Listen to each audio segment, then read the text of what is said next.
ഈശോ മിശിഹായുടെ തിരുഹൃദയ വണക്കമാസം ജൂൺ 1-ാം തീയതി.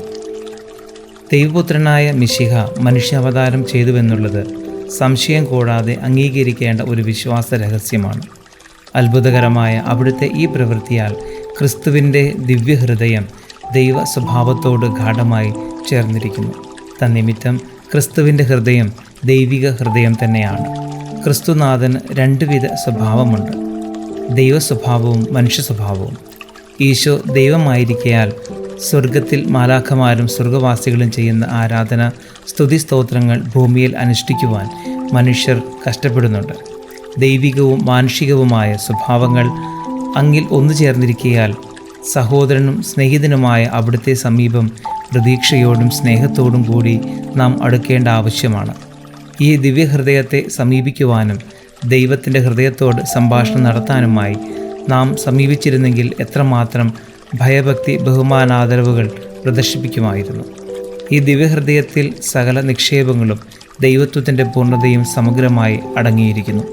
ഇതിനാൽ ഈശോ മിശിഹായുടെ ദിവ്യഹൃദയത്തെ ആരാധിക്കുന്നത് അത്യന്തം ഉചിതമായിരിക്കുന്നു. നമുക്കാവശ്യമായതും നാം ആഗ്രഹിക്കുന്നതുമായ സകല നന്മകളും ഈ ദിവ്യഹൃദയത്തിൻ്റെ അനുഗ്രഹം നിറഞ്ഞ സന്നിധിയിൽ ബോധിപ്പിക്കാവുന്നതാണ്. മാനസികമായ വേദനകളാലും സംശയങ്ങളാലും പീഡിപ്പിക്കപ്പെടുന്നുവെങ്കിൽ അധ്വാനിക്കുന്നവരും ഭാരം വഹിക്കുന്നവരും എൻ്റെ അടുക്കൽ വരുവിൻ എന്ന് അവിടുത്തെ തിരുഹൃദയം നമ്മോട് പറയുന്നു. ദാരിദ്ര്യത്താലും നിന്ദാപമാനങ്ങളാലും നാം ഞെരുക്കപ്പെടുന്നുവെങ്കിൽ ലോക സൗഭാഗ്യവും ബഹുമാനങ്ങളും നിസ്സാരങ്ങളാണെന്നും നിത്യരക്ഷ പ്രാപിക്കുകയാണ് ഏറ്റവും പ്രധാനമായ കാര്യമെന്നും ഈ ദിവ്യഹൃദയം നമ്മെ ഗ്രഹിപ്പിക്കും. നമ്മുടെ കുടുംബജീവിതത്തിൽ അസമാധാനവും അസന്തുഷ്ടിയും കലഹവാസനയും കളിയാടുന്നുവെങ്കിൽ ഈശോയുടെ തിരുഹൃദയത്തിൻ്റെ കാരുണ്യം അപേക്ഷിക്കണം. അപ്പോൾ ഈ ദിവ്യഹൃദയത്തിൻ്റെ അനുഗ്രഹം ധാരാളമായി നമ്മുടെ ഭവനങ്ങളിലുണ്ടാകും. ഈശോയുടെ ദിവ്യഹൃദയം സകല നിക്ഷേപങ്ങളുടെയും അനുഗ്രഹങ്ങളുടെയും ഒരിക്കലും വറ്റാത്ത ഉറവയാണെന്ന ഓർമ്മ നമ്മെ ധൈര്യപ്പെടുത്തുന്നു. ആകയാൽ ഈശോയുടെ